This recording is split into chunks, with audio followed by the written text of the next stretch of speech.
Прыкладна так сустракаліся новыя зорныя войны ў кінотэатры, куды хадзіў я. У адным з відэа на сваім старым канале год таму я казаў, што змагу расказваць унукам аб тым, што быў на прэм'еры 7-га эпізоду.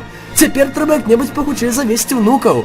Доўгачаканы працяг зорных войнаў ад Джей Абрамса нарэшце з'явіўся, і цяпер перад намі ставіцца пытанне, ці апраўдвае ён свае чаканні. Аб гэтым, а таксама аб розных, на мой погляд, спрэчных момантах фільма я распавяду ў гэтым відэа. І да, канешне, тут будуць спойлеры, але ж халера дзяры, уже 10 дзён прайшло, і калі вы дасюль не паглядзелі фільм, то зараз жа выключайце відэа і ідзіце глядзіце. 7-й эпізод. Ад яго чакалі рознага. Некаторыя верылі ў здольнасці Абрамса, некаторыя судзілі фільм ужо па трэйлерам. Я быў бліжэй да першых, але ці меў я рацыю?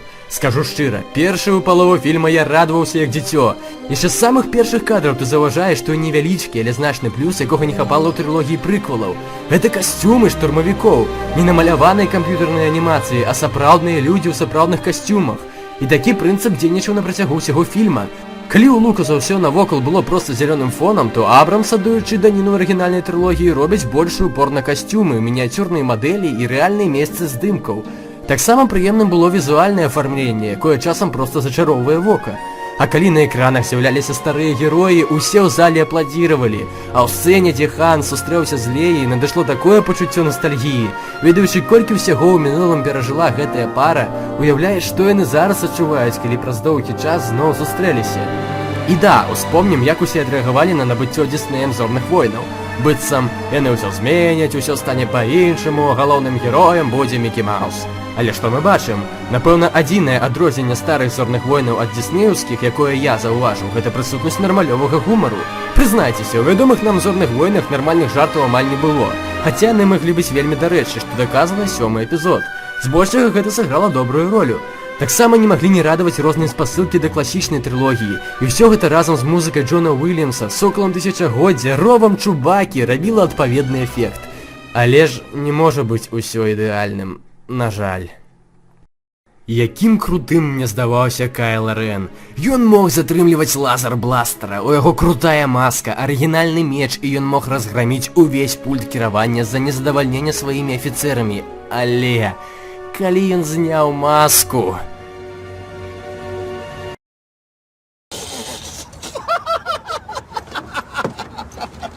Прыкладна такія думкі былі ў мяне ў галаве ў тую секунду.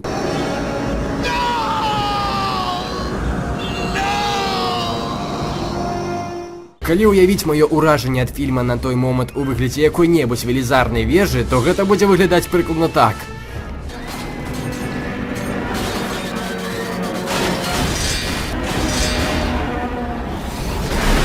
І кожны раз, калі ён паказвае свой сапраўдны твар, людзі ў зале ледзь стрымлівалі смех, а я ледзь стрымліваў слёзы. Вы думалі, што знешнасць Хайдена Крыстэнсена не падыходзіць для ролі Дарта Вейдера?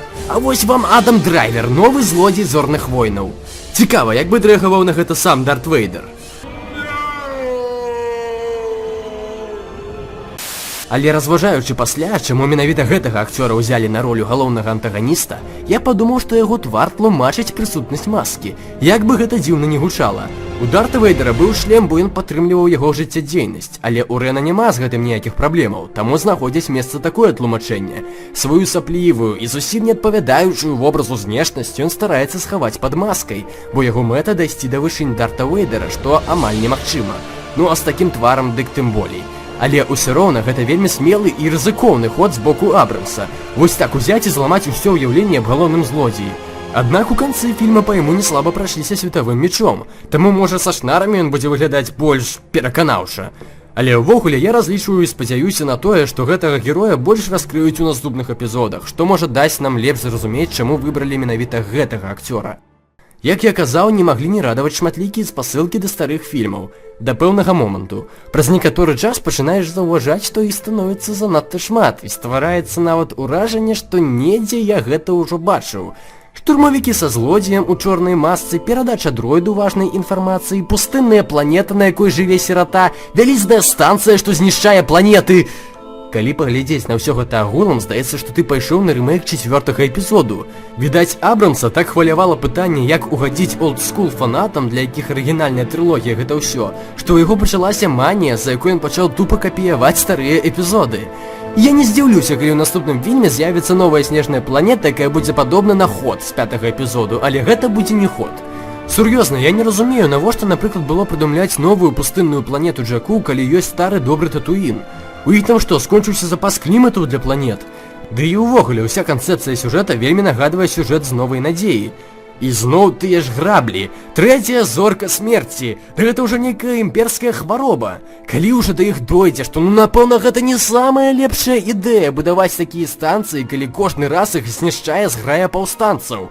Уявіце сабе, колькі часу і сіл прыйшлося патраціць, каб зрабіць з цэлай планеты касмічную станцыю, што можа знішчаць нават зорныя сістэмы, каб потым узяць і паставіць на варту важнейшых генератараў пару штурмавікоў. Нават у 6-м эпізодзе, каб абараняць адзін бункер, былі дадзены АТСТ, спідеры і цэлыя атрады байцоў. А тут хапае ўсяго пару чалавек, каб вырубіць шчыты гэтай станцыі і штук 10 X-вінгаў, каб знішчыць яе саму. З арганізацыяй першага ордэна дакладна праблемы. І тут якраз зноў праяўляецца жаданне паўтарыць старыя фішкі, бо ў прынцыпе гэта тая ж зорка смерці, толькі па-арыгінальней. І, дарэчы, назва станцыі Старкіллер. Так спачатку хацелі назваць Люка Скайвокера. А яшчэ вядома, што спачатку яго хацелі зрабіць дзяўчынай. І яшчэ адзін спрэчны момант, які ўзяў мяне пад сумнеў, гэта сам першы ордэн. Увогуле мяне здзіўляе палітычнае становішча ў Новай Рэспубліцы. Нібыта імперыю зверглі, надышла дэмакратыя. Чаму тады новаму ўраду пофіг на тое, што недзе каля іх ствараецца з астаткаў імперыі новая радыкальная арганізацыя, якая намерна знішчаць планеты? Чаму гэта хвалюе толькі нейкае неафіцыйнае супраціўленне? Але пакуль мы не можам ведаць дакладна, што там за ўрад у новай дзяржаве, таму зноў жа я чакаю большых тлумачэнняў ад новых эпізодаў.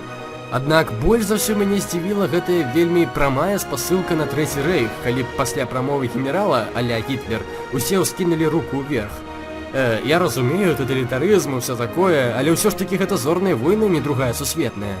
Але ў выніку, пасля ўсіх пералічаных мной мінусаў і спрэчных момантаў, я ўсё ж скажу, што фільм мне спадабаўся. Многія сталі ахвярамі сваіх завышаных чаканняў ад новага эпізоду, і, магчыма, я часткова адзін з іх.